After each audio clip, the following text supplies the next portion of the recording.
Here we are, ladies and gentlemen. It's another late night recording because I just came back from Anime Revolution. I had a wonderful time there. I got 4 new posters, and I watched Crony and Iris's quiz show, which was actually wildly entertaining.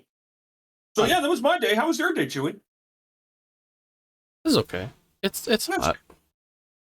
It is humid. Like I said, with the way the heat is, I'm used to it being hot, so it doesn't bother me. I always get annoyed at humid. Humid drives me nuts, but thankfully, it is seemingly starting to tone it down. After today, after tomorrow in Abbey, whoops, wrong button. In Abbey, it's supposed to go down to pretty much once Sunday's done, it starts going down, and then we get back to the mid-20s. So, almost there. But today, we got a lot of stuff to talk about since we actually didn't have a podcast episode last week due to Chewy's computer blowing up. So I wanted to hit a lot of things before we go to this week in anime type thing. So I want to start with acknowledging the passing of, I believe it was the solo leveling artist. Yes. I forgot his name. I am so scared to pronounce this. I don't remember his name. John Dubu. He was I think that was his it was his alias Dubu. All right, well, this is the name on IGN's article. Yeah, Jung Sung. Yeah, his alias was Dubo. Damn, I suck at Korean. Sorry, man. Mm-hmm. Yeah, he passed away at level 40. Dubu or Dubu? It's just tragic because if there's one thing that solo leveling was really, really well known for, was its amazing art. Oh, so good. And the fact that he doesn't get to see like how it looks like in animated. Yeah, because over the past 3 weeks, the solo leveling anime was confirmed, and A1 Pictures are going to be handling it. So, condolences to the family, everybody involved. And yeah, it's a tough time. Especially 40. 40's not that old. Of course, another thing we want to acknowledge is tomorrow is the graduation of Hololive Council's Tsukumono Sana. As she will be graduating, it's rough. And I'm going to write my piece on her tomorrow. But essentially, I want to focus on how Sana had such a big impact, even though she really, well, let's be real. The amount she did wasn't much, right? But like, you talk to a lot of people, especially people you wouldn't believe, like say Nene Chi, Polka, and all them. They really, really valued Sana. And one thing I will say is like she ran into like a bunch of streams, right? Yep. So she had Bread Review with Ame, Retro Gaming with Anya, then Rene. But the two I want to focus on are the Power Wash Simulator with Kobo and the drawing with Zeta and the Twitter space with Kanata. Because those are 3 people you wouldn't expect them to, like, you know, be around Sana that often, right? And yet those were 3 of the most visceral reactions. Like when Kobo asked for a second collab and Sana said she couldn't, Kobo literally burst into tears. And then Zeta, it turns out she bought a Switch strictly to collab with Sana.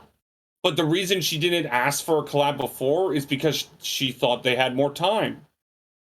And of course, there's Kanata's reaction at the end of their space where, you know, the tears come up. Because again, for how little Sana has, like, on the outside had an impact, on the inside, she's probably one of the most influential members. Because another thing is the small 3D they did, right? On Mume's channel last week, all the models were designed by Sana. Yeah.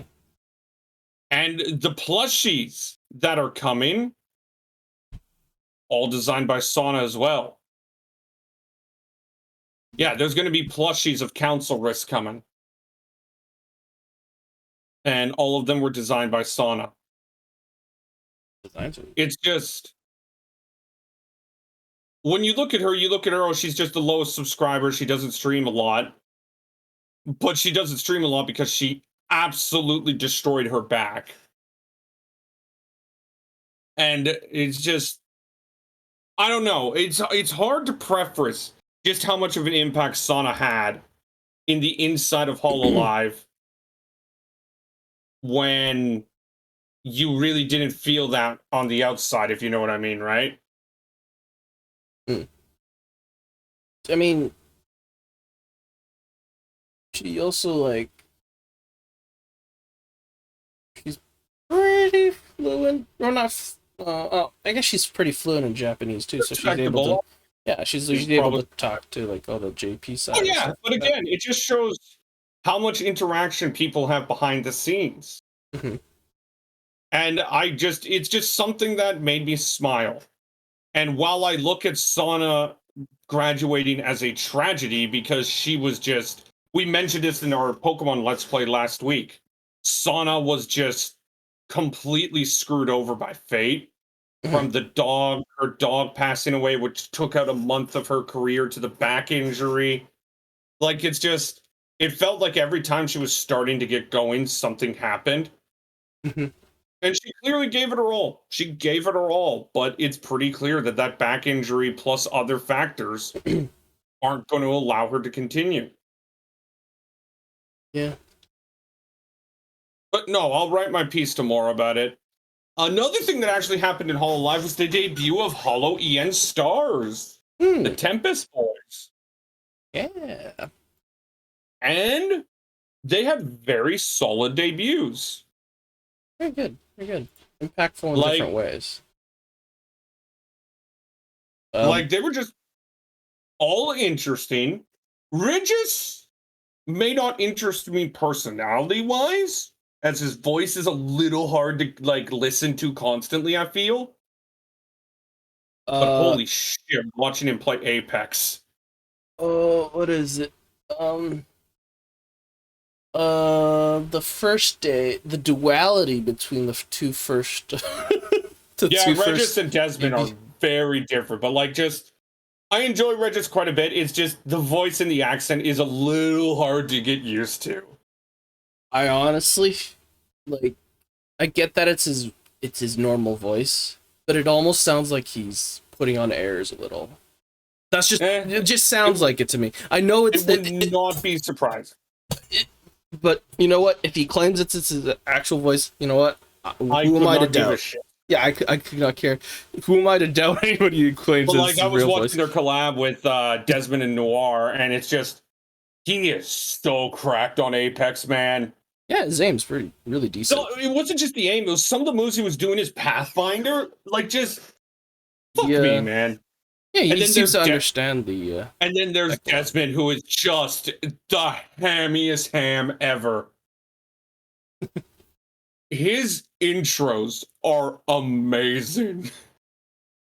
Ignition! Ignition! Did you hear... I guess you didn't catch it, maybe, but did you catch a little bit of his intro for the Sonic one? Yeah, I was here. I got back home just in time to have it. Oh, it's great. And then the welcome back to Megan Bowles.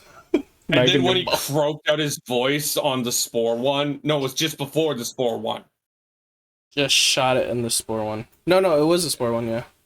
Was it the Spore one? I thought it was the one before Spore. Oh, Thief, sorry. The Thief. Yeah, it was Thief, yeah. And that was great. Axel is just... hammy.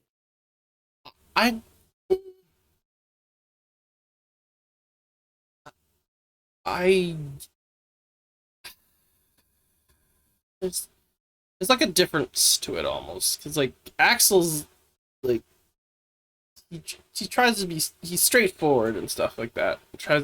Is very chummy, but then it's all like how should I say? He almost doesn't realize half the time like how he can get, I guess. I just enjoy him. He's my spirit animal. He like tries to play Escape Simulator by himself. It's like only can do the first level for the stream. It's like I just really enjoy how I wouldn't say he doesn't give a shit, but I just enjoy how he just kind of lets it go, right? Like he just does his thing. Like one of the things he pointed out today, I'll pull it out because he tweeted after one of his streams, right? Scrolling.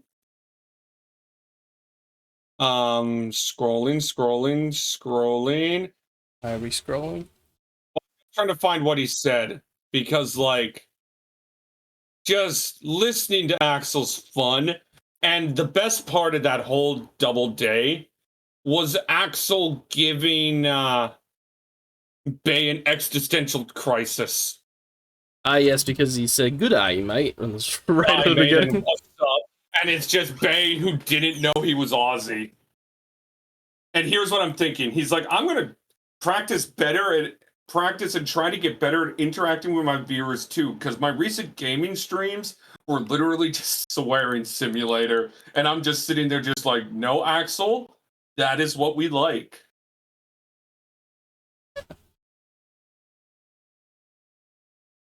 Oh, I think that was when he played Chivalry. Also, apparently, due to some bullshit, Indonesia has just had PayPal and Steam banned.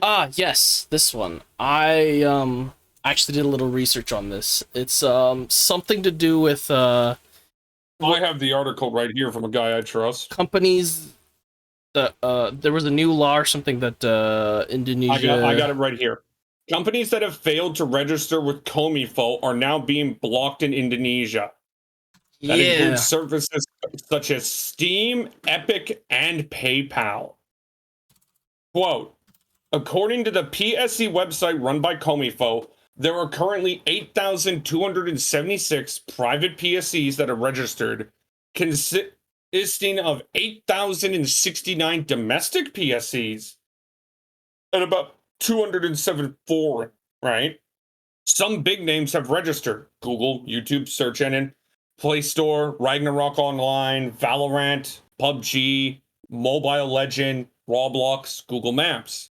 Companies that have not include Opera, LinkedIn, PayPal, Amazon, Alibaba, Yahoo, Bing, Steam, Epic, Battle.net, Origin, CSGO Offensive, and Dota 2.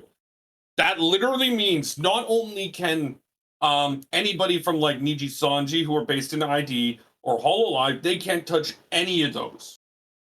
And that, not just that, but like any independent artists that are over there that utilize PayPal.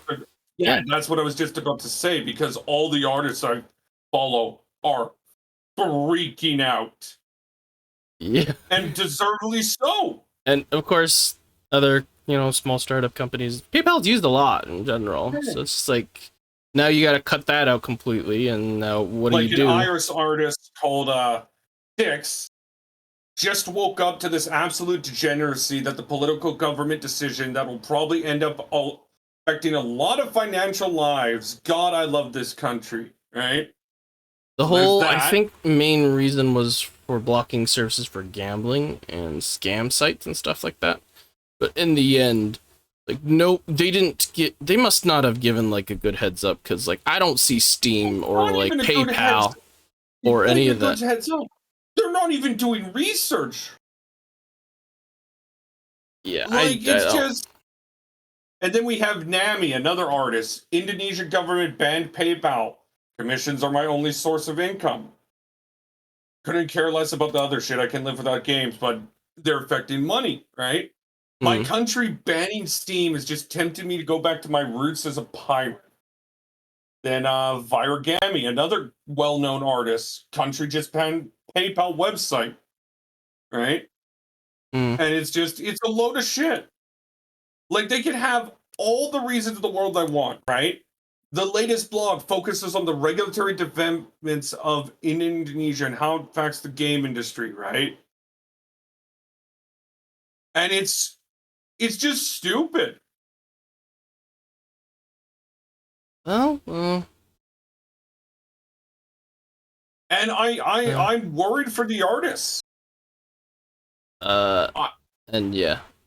Like, artists, a lot of people that just utilize PayPal in general, and especially do all their work through internet. Yeah, that sucks. That absolutely is really bad. And who knows? Like, even if so they say that like it could be resolved once the companies or whatever do the company. But like, how long does it take? Yeah, but how long does it take though as well? Even if they decide to do it or not. Let alone if they decide to do it or not. How long will it take for them to finalize it and stuff like that? Do people have the luxury of waiting that long? Like all the VTubers, they'll probably be fine, right? Yeah, because they got other stuff, like they probably still have games already pre-installed or like they have games pre-installed, glitches or something, or like they have info. Or they just, do other types of stuff like Zatsudan or Minecraft. Minecraft still, I think, is fine because it's Mojang. Yeah, Minecraft's fine. But they have ways around it. Like Eofi was going to play Stray today, instead she's playing Monster Hunter. Mm-hmm. But artists are fucked. And I'm focusing on artists since artists are more along the lines of what we cover, right? I don't know about that. I have no idea what cover. Well, we mostly cover artists here when we talk about because they're related to anime. But like I said, Nami, a big artist in the Twitter community who gets commissions all the time, right? Literally has their entire income source fucked. Right? Like, it's just, I don't see the reasoning with this decision because it makes no sense from a external view. External view, like you said, it looks like their reasoning was they wanted to quell down on gambling, right? Something like that. Seems like they want some sort of control, and it's like, okay, I don't know. I feel like, wasn't Kominfo also? I'm pretty sure Kominfo is that.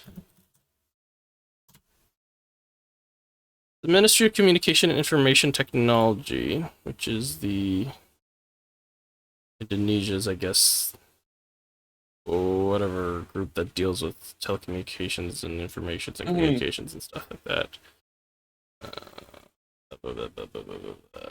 Wow, this is. I think Kominfo is just kind of nuts as it is. It's the whole. Responsible for communication, information affairs, and internet censorship, and violates the basic rights of accessing information. The ministry reports to the president. It is led by a minister. Oh my gosh. It's just ridiculous. So I hope that anybody affected by this is able to get through it. I know a lot of artists, a lot of independent game creators, a lot of people are going to suffer. Kominfo just seems like a piece of shit altogether. I'm gonna get flamed for that, aren't I? Oh, sorry. Who gives a shit, man? I'm gonna get flamed! Bring it on! We need to call out stuff like that when it deserves it, because again, a lot of people are getting fucked by this. Let's go, all for the sake of propaganda and stuff.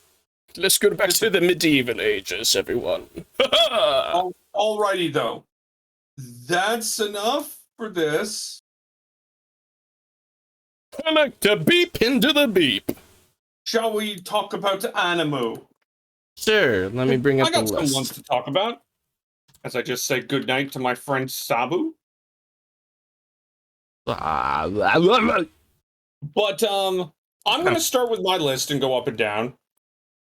And the top of my list is Classroom of the Elite. What? You ever watch well, I'm going to start on my list and go up and down, down and up, right? So I'm going to start with shows that air on Monday and then end with shows that air on Sunday. Okay. And the first show that airs on Monday is Classroom of the Elite. Classroom of the Elite makes me feel stupid as fuck.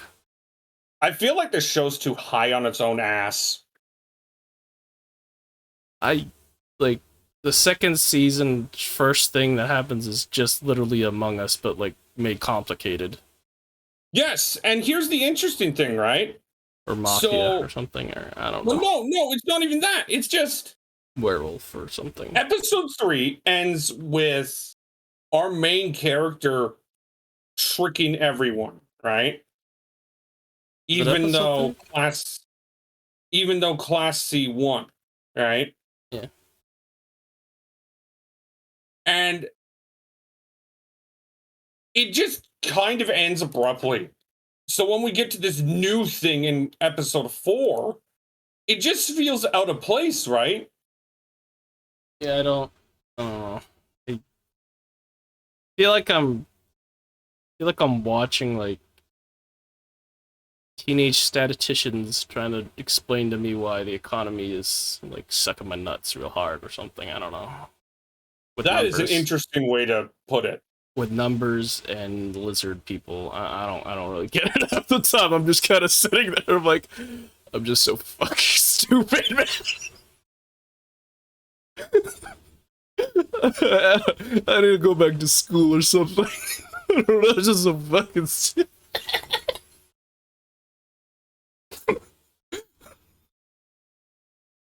But what I was about to say is, so yeah, it's been okay, right? I don't know. I don't know, man. I haven't just like I haven't hated it, right? It's been something that I've been at least able to watch, unlike another show which I'll get to. But next up on my list, probably a show you're watching as well, Overlord. Oh, okay, we're done with that one. Okay. Yeah, I can't waste much more time on it. Overlord. Okay, cool. Yeah. So Good I've episodes. watched all 4 episodes. Have you? Yes. Okay. The first 2 episodes were interesting. Uh-huh. I liked the You know who's becoming my favorite character? The one I enjoy watching the most? Albedo? The guild leader. Oh. Interesting. He was only there for like 2 episodes, wasn't he? Yes, but the reason I enjoy him, he's the only one who is able to say no to Ainz. Huh? Well, think about it. None of Nazareth's going to say no to him. No, of course not. Yet this guild leader, as we saw in episode 4, willingly will say no to him and will question it and lead to a conversation where Ainz is like actually learning, right? Like you saw, he literally went to the Colosseum only because he suggested it. I really hope my. Oh, thank God my audio doesn't. Oh no, I think my audio is picking up my fan. Okay, well, too bad. He only went to the Colosseum in episode 4 because he suggested it. Yeah. That's pretty cool. So it's one of those things where I enjoy him more because he is not just yes Ainz, yes Ainz, yes Ainz. Not a yes right? man. Yeah. Okay. Yeah. And that isn't saying the other characters aren't good. I think Albedo has been great. But they come nothing close to the Emperor.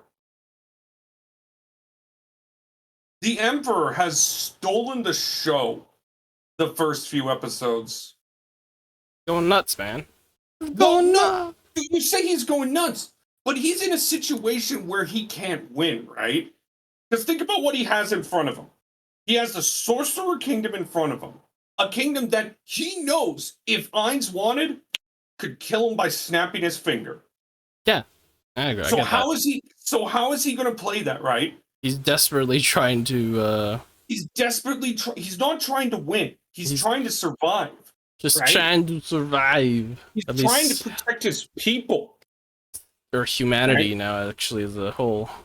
Well, one of the things that caught me in episode 3 was when he Oops. mentioned when he was at the Coliseum and he mentioned how the people at the Coliseum are all happy and cheering and they don't know what's really going on, right? Hmm. So he understands that if he does anything against the Sorcerer Kingdom, he's going to bring his people into literal hell. Hmm. So that I like.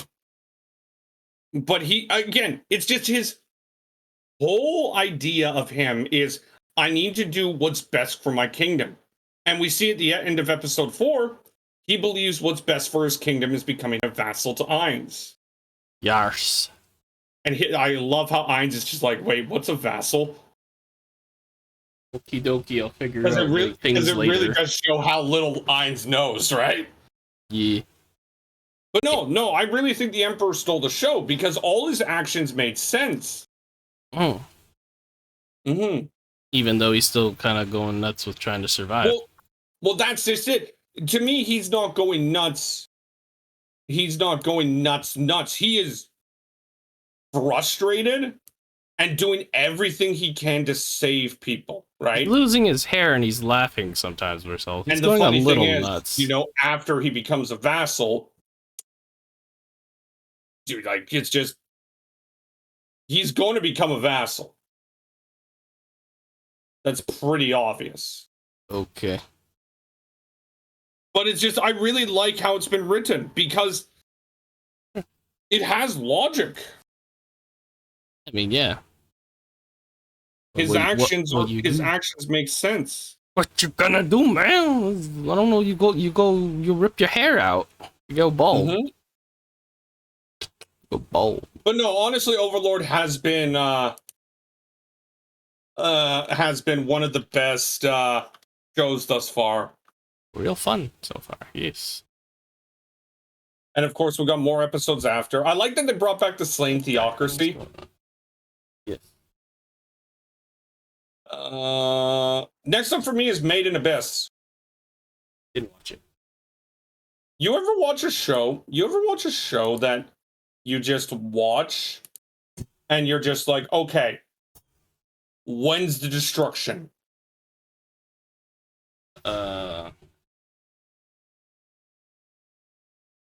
By that I mean seriously, it's essentially that dark cloud. 86. Yeah, 86 is a good explanation. Because that's just how it is. We're introduced to this character called Faptu, who's apparently the princess of Hollows. And she has an obsession with Reg. Regis Altair! And it's typical Made in Abyss. Excellent visual storytelling combined with just wonderful set pieces and music. Really messed up art. So yeah, Made in Abyss is just as good. Do you have anything you want to talk about before I move on to the next show? Made in Abyss also like announced a video game coming out for Switch that was rated mature. Yeah, I think there was a Made in Abyss video game, yeah. Coming out, yeah. And I love all the comments in the freaking trailer video or the teaser or announcement trailer. Just like, can't wait to buy this for my kids and like ruin their future. Scar them for life. All fun and games here, guys. Gonna enjoy the summer here with this terrorizing nightmare. Alrighty. Next on the list for me is the return of the devil is a part-timer. Oh, yeah. Okay. It's one of those things where like One second. What's up? Alice Ramis is so fucking cute. Yes, quite cute. Thank you. I have to say this. The Devil is a Part-Timer Season 2 is a show that could just rely on nostalgia and that's it. right? Okay. Yeah. It could just straight up rely on strictly nostalgia, and that'd be good, right? I mean, it's season 2 for the first time. Season 2, 12 years, almost 10 years later, right? Uh-huh. But it's good. It's really good. The presentation is nice. I like the way the story is going. As you said yourself, Alas Ramas is adorable. That first picture of Alas just bawling her eyes out. I sent it on the Discords, but that first picture of her just absolutely crying her eyes out with all the snot and the sad face, that broke me.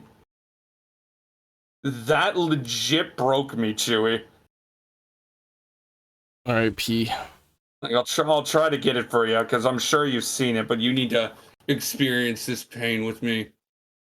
I know what you're talking about. It's when she grabs Emmy. Emma. Yeah. And just like it's just right away, right there makes you want to like just protect her. I like the connection so far that we're getting with all the characters, like even Yusha-sama's Emi Yusa's co-worker friend, who's now making connections with Mao-sama's second, and I forget his name, Alpha? Oh my god. Oh my god. Seal? Oh my god. I forget his name. I want to say Azael. Ashia. Ashia, yeah. I forget her name. I forget the other person's name. Suzuki? Rika. Yes. It was Rika Suzuki, yeah. Yeah, Ashia and the connections there. It's like, oh, what? That's cute. Okay. All right. But and honestly, Ashia reminds me of Grant. I'm sorry. I can see that. Call of the Night. It's the show that has the characters designed by the people who made that food anime. Food anime. I'll get you exact. You'll know what it is once. It's not the food anime. The candy store anime. Candy store. Diamond. Yeah. Okay. It's the same mangaka. Oh, okay, cool. That's cool. Just let me get it. I want to get their name. It's interesting. Oh my god. Okay, this is frustrating. It's so hard to find them sometimes. But yeah, no, I like it. It has a style to it that is hard to ignore. Ow. Like, it is just one of the it's really good at like hooking you in, and it's Takashi Kashi. Chewy? The other manga that the author wrote was Takashi Kashi. You know, the one that is incredibly horny. Yes. Oh, I was about to... wait, is that the candy one? Sorry. Yeah. Oh, okay. You know, sorry, not Diamond. Okay, no, I should see that now. The Gashikashi. Yeah, I could see that. Yeah. Yeah, and Call of the Night's good. I like how they introduced the characters. We just got introduced over the past 2 episodes to Akira, a friend of Ko, and the way I liked her is they really showcased how relaxing it is just to not be a bowl of stress. Like, just straight up. Okay. The way the last episode ended is with our main character, female character, Nazuna, waking up Akira, who slept in for the first time in a while. And she asked, "Did you sleep good?" And she just sat there and said, essentially went, "Yeah." Yeah. And the connection between Ko and Nazuna it's okay. It's more of a teasing relationship right now, but because Ko's starting to fire back at her, it is becoming rather entertaining. Like, Ko ain't gonna put up with any shit.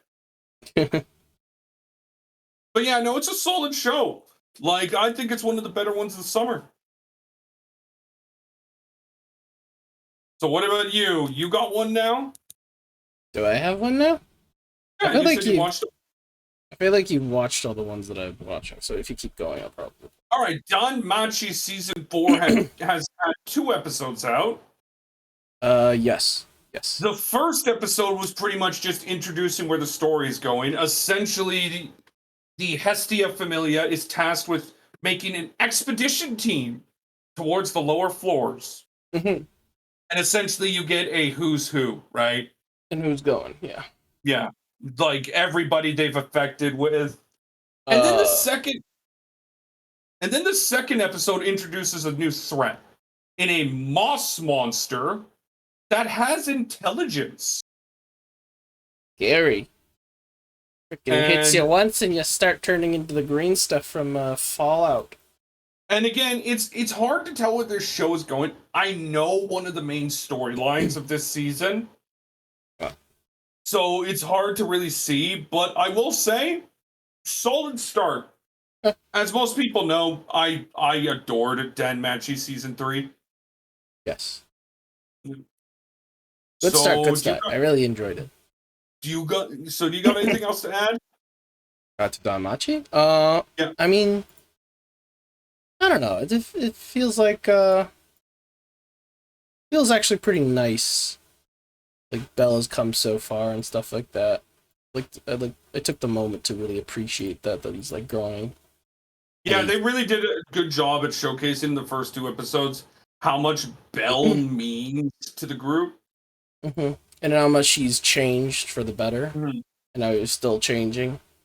Especially like after season 3 and like having his, losing and that Minotaur and kind of learning about the Xenos and stuff like that and understanding them and the dealing loss with it. to Asterius meant so much to him. Because not only does it give him something to strive for, it also caused his level up. Yeah. So the show did a really good job at establishing where Belle is now. Next up for me is Summertime Rendering. This is one of the best shows of the year. And the fact that Disney refuses to release it is absolutely criminal. I thought that was spring. It's still airing now, so I'm going to talk about it. Okay, well... Okay... What, do you expect me to ignore every other show that's 24 episodes? Talk about Aoashi, then. I will! Talk about Kingdom, then. I ain't watching Kingdom. You talk about Dragon Quest, then. I stopped watching Dragon Quest almost a year ago. Exactly.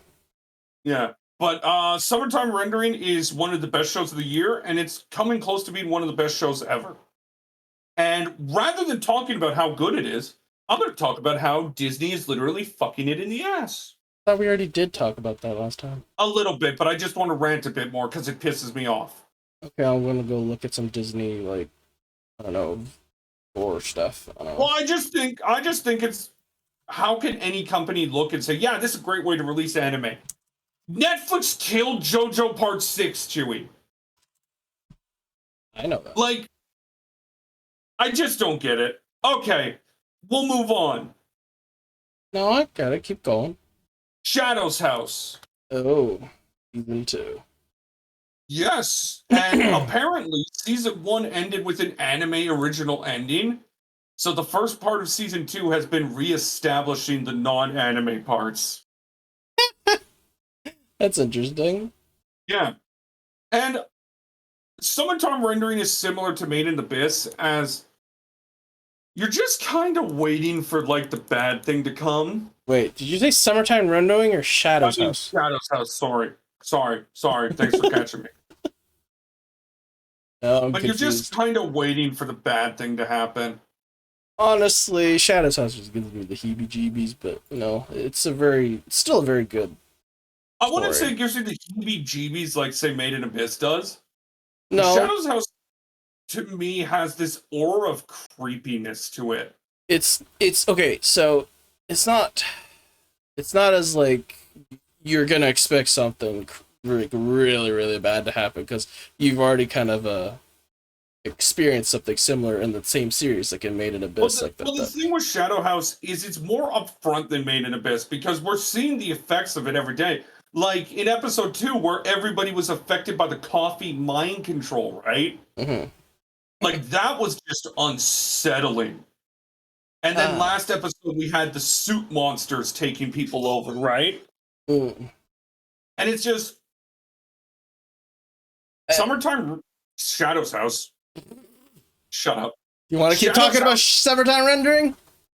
Shadow's house just has that aura to it, and I really enjoy it. It's giving me this like sense of malaise, if you get what I. Was it Malay's bad? Well, it's like just slight like. You know, I thought it was like slight general feeling of discomfort or something. Maybe. And then it's hard to identify. But I like it quite a bit, and I'm going to continue watching it. It's got an episode 4 today. I don't really watch that much. We got a cute show called pretty much it's this episode about the shogi characters who want the boy is trying to beat the girl so that he can confess to them. When will Ayumu make his move? Yeah. It's cute. It's adorable. I think that's all I can say about it. Can I talk about the annoyance of Rent-A-Girlfriend? Sure. The main character touches pee-pee again? Oh, he doesn't have to, because he's banging on the ground now! Whoa! I don't know why I'm still watching this show. And I think it's only because I enjoy the female characters so much. Okay. Like, I think the female characters are well written, except for Mammy. Mammy's a bitch. And then entertaining. It's just every moment the main male character feels like he's taking that step forward, right? He's wanking off in his bed. And I wish I could say that's a joke, but it has happened multiple occasions. Wanking time, boys. Like, there's turning your main character into a sap, like a lot of shows do, and then there's just making him unlikable. Making him a horny pervert. Well, no, it's not that. We've seen horny perverts work. Look at To Love Rue's main character. Okay, sure. Well, maybe How about despicable pervert? Well, no, it's just he's just unlikable. Disgusting. How are we supposed to root for him to get Chizuru when he is just being so overwhelmingly cringe? Where he like masturbates to everybody? Like, and I don't even think Chizuru is like, there's a lot of toxic relationships in this show. Like, the Subaru looking girl, right? She's in a toxic relationship with the main character because she's forcing himself on him, even though she knows he is in love with Chizuru. The main character is being toxic to her because he's not telling her to go away, even though he knows he's in love with Chizuru. Oh, Marcel, I think Santa actually revealed her whatchamacallit. Motherfucker. When? 4 p.m. Did she just tweet? No, she put up the waiting room. Is it up? Yep. 4 p.m. tomorrow. Motherfucker. Damn it! Fuck, I don't know how I'm gonna watch that live. Mm-hmm. Damn it! Yeah, because you got to make the thing, don't you?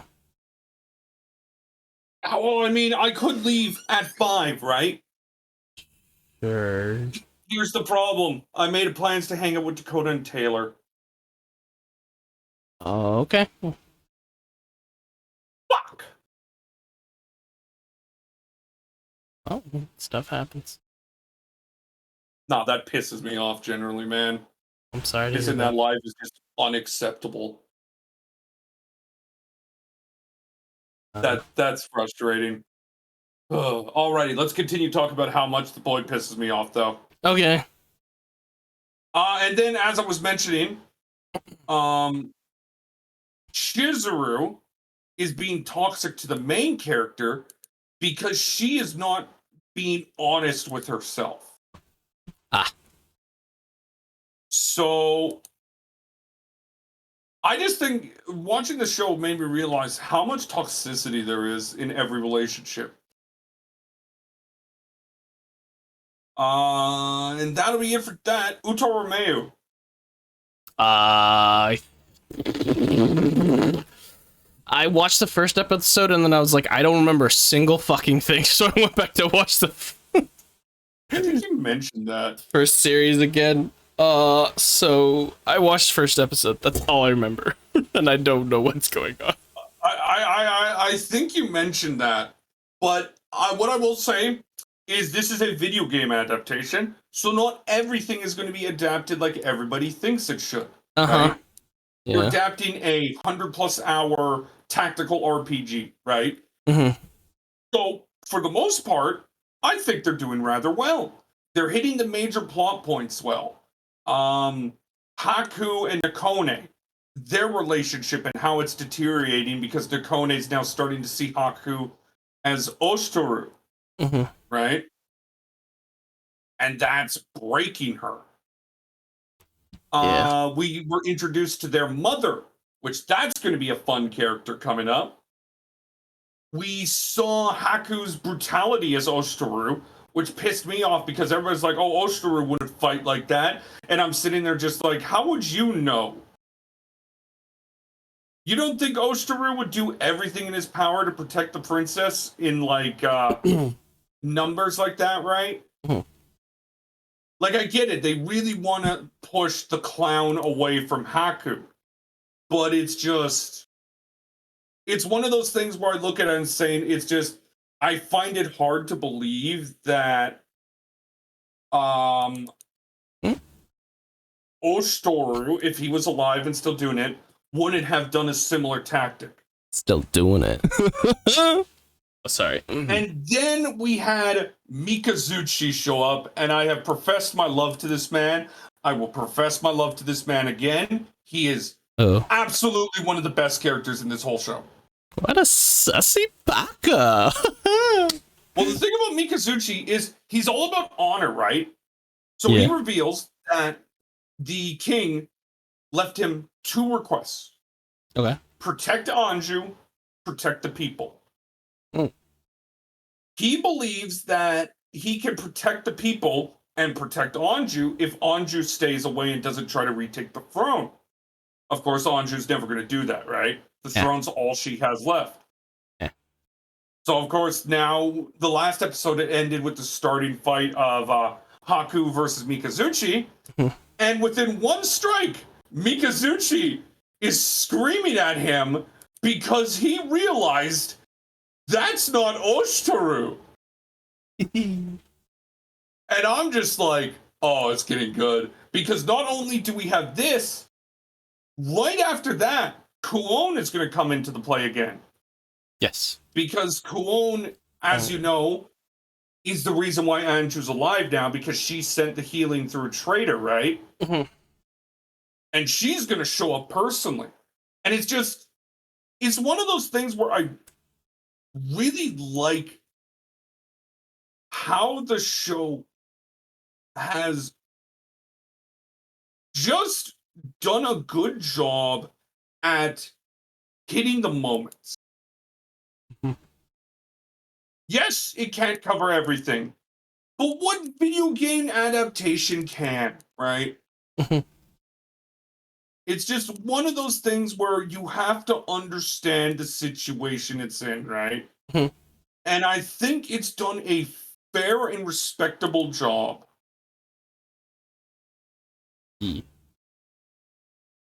So I like it a lot. I guess I could talk about Aoashi now. I like the way the show is turned. It turns out, as we mentioned, our coach was only recruited him because he felt he could be the perfect left back. That makes the whole recruitment not as stupid in my eyes. But of course, he's like, no, I want to be forward, even though he literally can't. Uh-huh. So the last few episodes have been about him learning how to play from the back end role, and he's starting to get it right. Mm-hmm. But then they do something really stupid. They make him poo. No, they reintroduced two former training characters, right? Okay, So yeah. we got the guy with the weird eyes, and I believe the guy's name is I'm watching the Otomo? episode right here. No, Kaneda. Kaneda, the tall blonde. Oh, the tall guy. Yeah. Okay, yeah, Canada. And how they are now on the top team, which is Tachibana's former team, apparently, right? So, of course, they want to introduce a conflict. Why couldn't they do that with just Tachibana, right? Mm. Because they have Kaneda pretty much throw a bitch fit saying, I only was kicked off the team because I became friends with you. Oh, it's that game. Oh, that game is so amazing. Like, here's the thing, though. I think the buildup is now stupid because there's no point to introduce this. It makes the character laughable when you already had an interesting buildup with it being Tachibana's former team. Mm. It's one of those things where the story's still good, but they put another thing on it that just makes me go, okay, that's too much. Wait. Tachibana's team? The team they're playing that Kaneda's on is Tachibana's former team. Oh, yeah, this... Okay, no, this game is amazing. I'm sorry, Marcel. Yeah, and the game may be good, but the story took a shot in the nuts. Ugh. Like, it doesn't... Like, Chewie, you can't sit here and tell me that Kaneda is a good addition to the story. Yeah. Like, he is literally a pussy-ass bitch. Like, how am I supposed to take a... Like, here's the thing. He's like, I only got kicked off the team because I was friends with you. How am I supposed to take that seriously as an antagonist? I sit there and laugh at him. Like, from the outside, Kaneda looks absolutely pointless as a character. I don't know. I don't think that's fully the case. I think his character's really... I don't know why he needed to be brought back, but like... He would have punched him in the face at the end of last episode, literally saying, and I quote, I was only kicked off the team because I got close to you. I don't know if translation is truly correct in this case, but I believe it's not got close. I think it's cooperated. Either way, it still builds on the idea that I only got kicked out because I was friends with you. That I cooperated with you, and yeah. Which again, is just, it makes me look at him and say, wow, you're a pussy ass bitch if you think that. You're a pointless fucking character. Like, unless they do a complete story 180 and he's just being an emotional man who doesn't know how to express his feelings, his reasoning is garbage. I don't know about... I think, sure, at this point, maybe his character is, like, it's kind of... Like, again, unless this character does a complete 180, and it turns out he's just a tsundere man, right? Who's more upset at himself than anything, right? The character is hopeless. Because we want, again, this feels like an unnecessary add-on to what was becoming an interesting story. You're facing Tachibana's former team. They're undefeated. They're the best team in the league. Why would Tachibana leave that team, right? Like, that's enough. You could sell me on a story there. Adding these two people that we barely knew, right? We saw maybe an episode or two in the training camp. Yeah, to this. the short kid To with the slits her eyes and then kind of yeah, and yeah, the eyes that are like just pure black. And Kaneda. So adding these two characters does nothing because the story itself was already there. You're piling shit on top of a golden cake. I don't know. Maybe they were just trying to create something for like the Like MC to be Chewie, here's more. the thing, and I want to make this clear. The match itself can be incredible. I'm not saying that anymore. I'm just saying more around the lines of I don't think maybe they're trying to make ties for like the MC to be more, you know, connected more than just having Tachibana's story by itself be the main reason. Connected to what? We were already seeing him being connected to Tachibana with Tachibana at the end of the training, you know, after they lost again, being like, Yeah, how can I be more like you? But it's not directly connected to the opposing team, whereas he only connects through Tachibana in that sense. Tachibana has his own growth to go through. You have ways to pull the MC in. Maybe. Like, Tachibana can look at him as an inspiration, right? Whatever the story may be with his former team, he can use Aoi as like, okay, I am a better player because I've been with Aoi, because I got to know you, because I've saw your work ethic. I don't know. I get that. I get story writing is like, you know, people like to keep it maybe straight with just like maybe not too many things going on in one chapter or one game or arc or something. But it's just like, I don't know. I don't think that's how things work out. And I think that's what they're trying. Where, like, you got this main villain, right? Who's like been the destroyer of the world, right? He's the evil emperor. And oh, look, he just so happened to kill your parents. It's just a random killing that was pointless at the beginning, but he just so happened to do it. That's what I feel like it is here. We got this story building with Tachibana's old team. And like, why would Tachibana leave what is seemingly a much better team, right? They're 6-0. They're the best team in the league. But now we got this Canadian. I mean, they were 6-0 only after, I think, when Kaneda joined. Yes, but what I'm saying is they were clearly good enough already if they're 6-0. So why was Tachibana not on that, right? So what caused Tachibana to leave? What caused Tachibana to be kicked off? All right. I don't remember if they were doing super well the year before.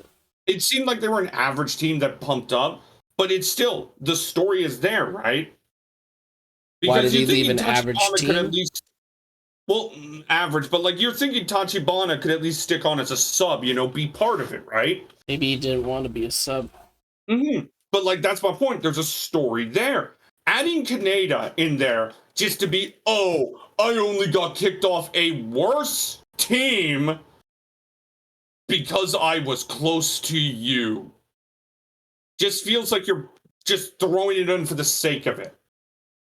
When we already had a good story there, and the Kaneda story just kind of sits on it because now it's not going to be allowed to grow and flow like it should, because now they have to leave focus on Kaneda being a whiny little bitch. I think they're honestly trying to create more story within the game itself because they're making this one of the bigger games, which they are. So again, but Chewie, this is my point. You already have two things, right? Espelon needs a win. They need a win badly, right? So that's big enough on its own. They're playing the best team in the league right now. Currently, yes. Yeah, who are undefeated. The goal differential, I think, was like 14, right? Mm-hmm. So, like, you have all that. And then you have the whole Tachibana story, right? You have three really good and three. That was two. Those two. Well, you have Tachibana. The best team in the league is the team that they're playing. And they need a win.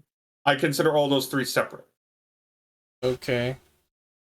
Because, so, you have those three stories. That's a perfect building block, right? I don't see I don't see. You got the I don't see that being. desperation of Espelon because of how they need a win. You got the fear of facing the best team in the league. And then you add on the Tachibana stuff as a sprinkle, right? Really? And I think you can tell this. My main frustration with the Kaneda story is less that he's there, it's his reasoning.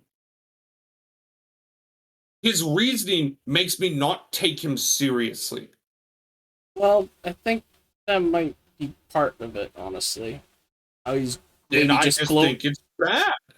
How he's overblowing what really he should need. Because He needs also, to here's back a up and question. think about it. But like that's Here's a question, right? I think that's just part of sports in general. It's like you when you're young and you're like, oh fuck, it's stupid. I believe that, Chewie, if he wasn't on the better team. What? Why would he want to be on Espelon and be he should be happy that that happened because it allowed him to be picked up immediately and he's on the best team in the league. I thought the other team was a high school team specifically. No, they're in the same league, Chewie. No, I'm pretty sure there's different. I don't know how this. Here, I'll pull up the episode right now, but they're literally in the same league, separated by a bunch of points, right? Like Esperon Youth has lost 4 in a row. They sit second last, right? So they sit second loss. And even the second team plays at a Tokyo Metropolis League level, right? So they're in the same league as this team, right? So, of course, if they get relegated, they drop, right? So again, like high school, what does that matter? Because you're more the fact that they were scouted by actual professional league in comparison to a high school, you're more than likely to get like you already have a potential future if you continue to I'm excel. I'm gonna pull up this team, Tokyo Musashino. I'm pretty sure, based off the readings, that's like the only reason they're playing is because what is it? Let's see. No, they're in the same league, Chewie. Yeah, because of something else. It's nothing to do with the fact that they're clubs or whatever. It's something else. I totally forget. Well, then tell me, because right now I'm sitting here just saying these two teams are in the exact same league, right? The Musashino Youth. So it's the exact same situation as Tokyo City Esperion Youth, right? So it's one of those things where it's just like we have two similar teams, right? I'm trying to find it.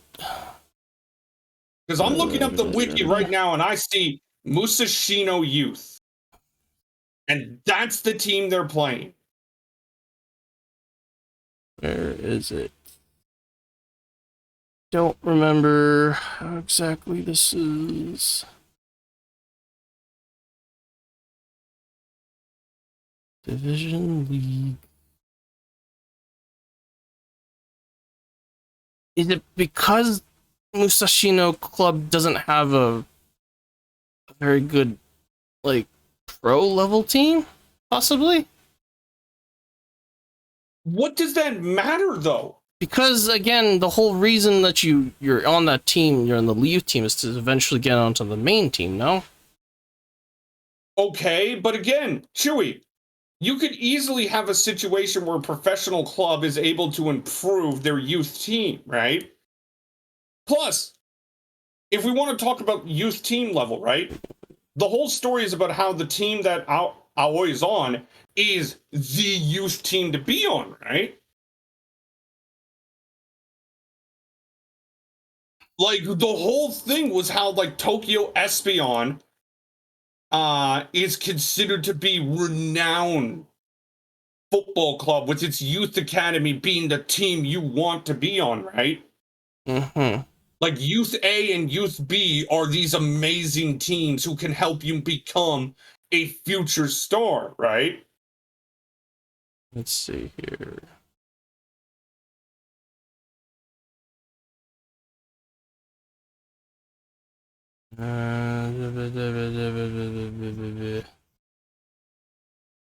Also, it's on Disney as well. Another fucking thing.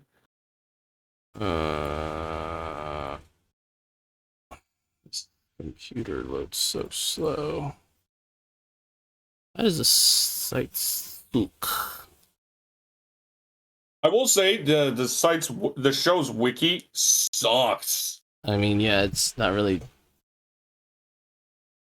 Yeah, we have Kaneda Akinori, right? So he's on Musashino, right? The new team, who is the best team in the league, who's doing better than Tokyo. Why are you upset? Why aren't you happy, right? Like, you're on the better team, you're getting the better experience. Again, Marcel, you're only better because he literally joined them and they went on a crazy spree.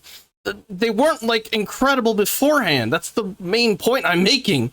They weren't the best beforehand. Okay, but what I'm saying, Chewie, is right now he's on the best team. He's in a better situation. Sure, but when he joined, right? Maybe he's just a really petty guy. And that's my point. If his pettiness is the main thing, his character is unholy pointless to me. But at the same time, it's weird because his pettiness makes him much better, and as a result, he drives himself to be better. And then that's why Musashina's been doing so well, I think. But he has no reason to be petty now. Like, his team is better. They've left him in the dust, right? Instead of pettiness, it should be ego. It should be arrogance. It should be confidence.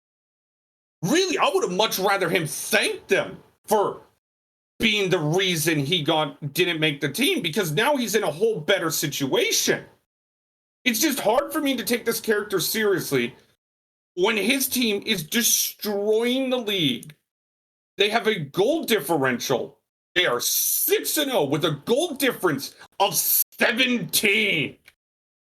Right?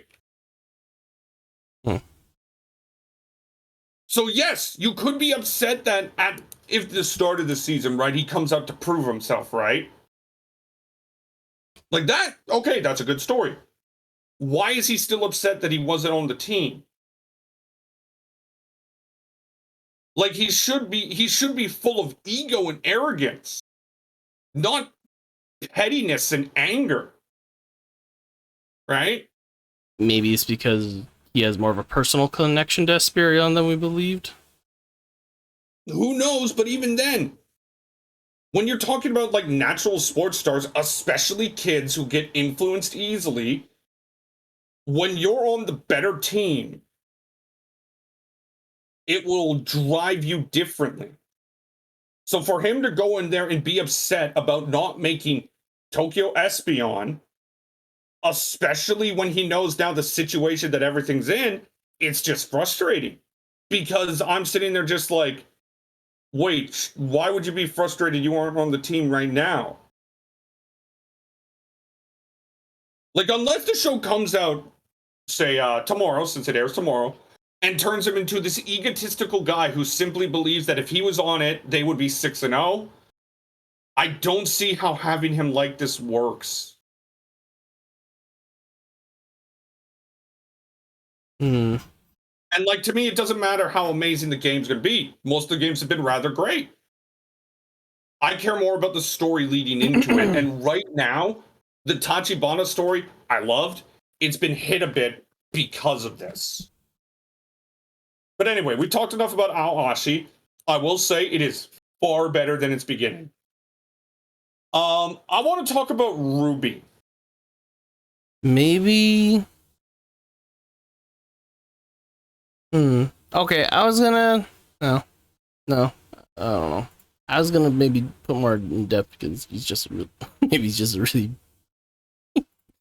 self-obsessed. Oh, sorry. Go ahead, Ruby. Yeah.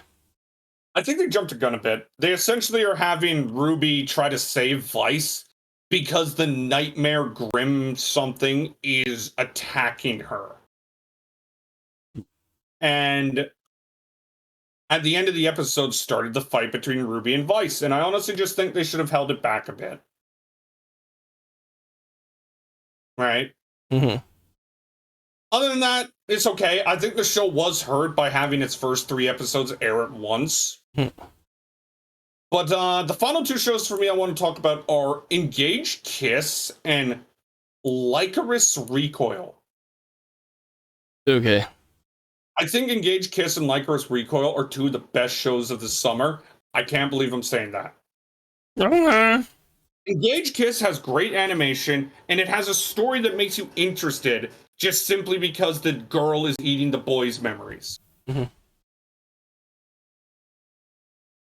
And then Lycoris Recoil is a show where you could remove everything and I'd still enjoy watching it because the main character's dynamic is brilliant. Like, it's just so brilliant. I just enjoy every second watching them. That in the anime opening where the girl kicks the butt and the other girl just fucking walks up and just destroys her with a full kick. Right? Okay.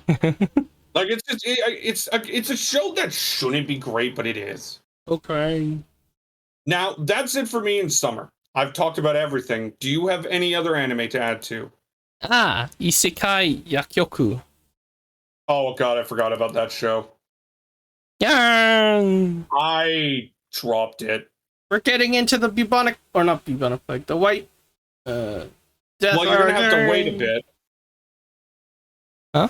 You're gonna have to wait a bit because remember, it's been delayed to August 17th due to COVID. Oh, R.I.P. But I see a lot of people like, I tried, man. I tried so hard. I liked it. I thought the art style was hideous. Oh, okay. Even the non-uncle characters look ugly. Okay. But it's just the story is just so, it just does not click with me. Okay.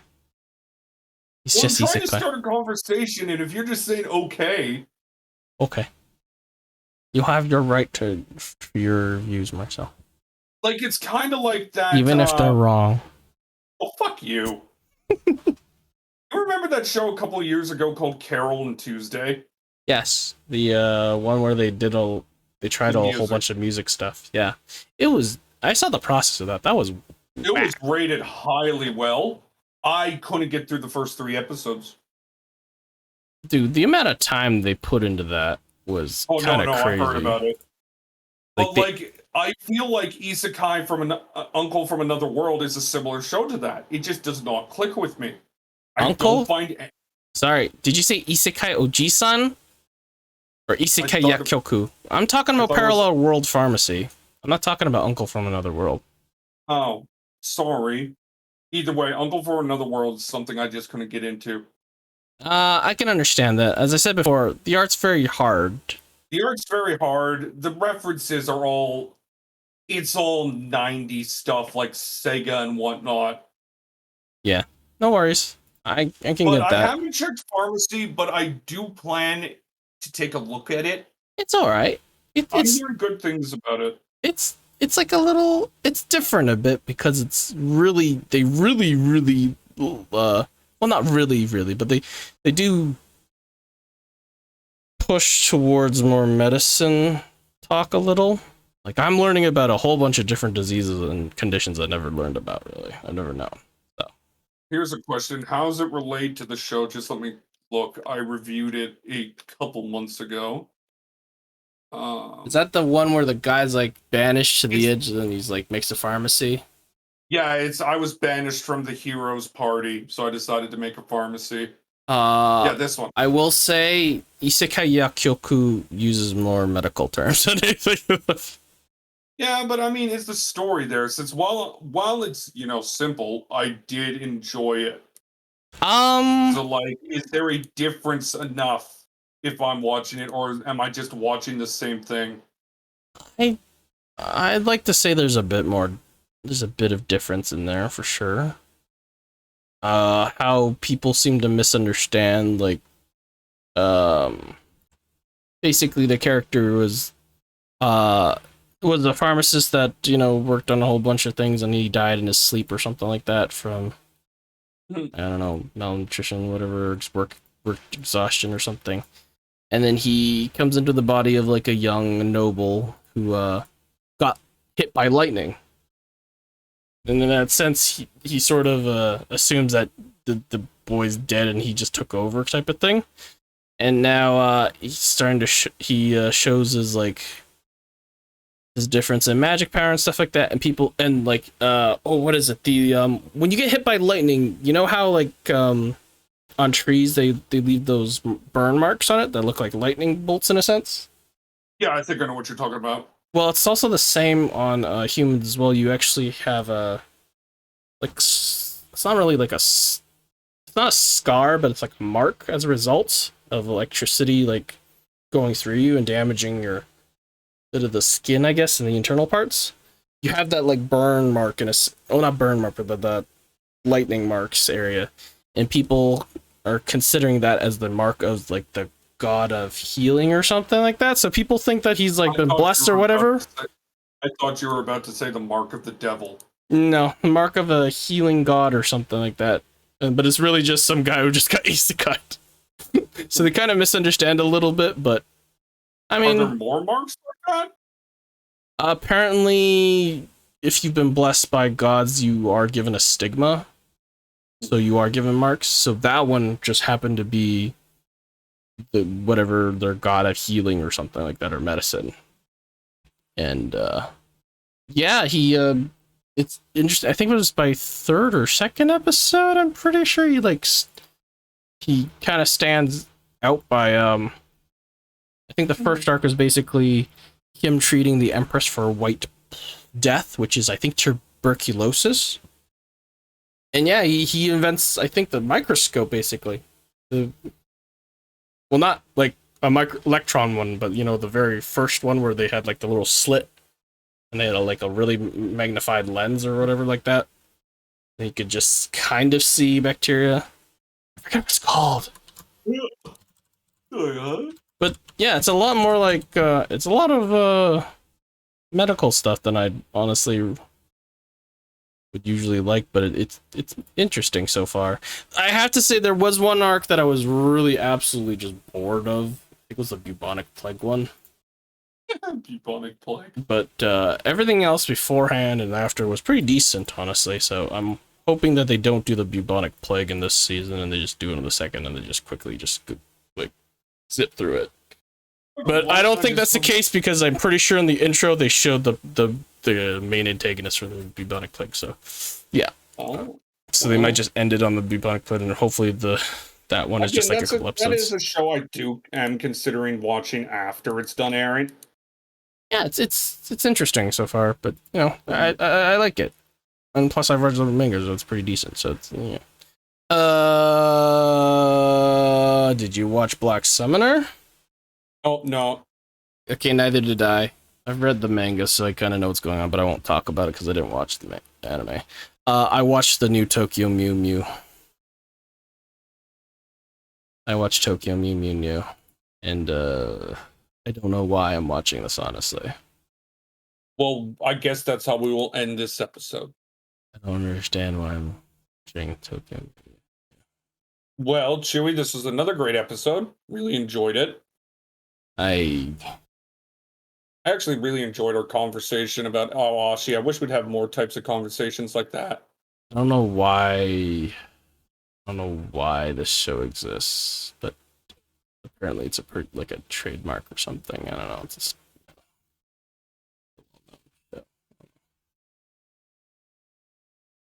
I should just watch Prince Tennis or something.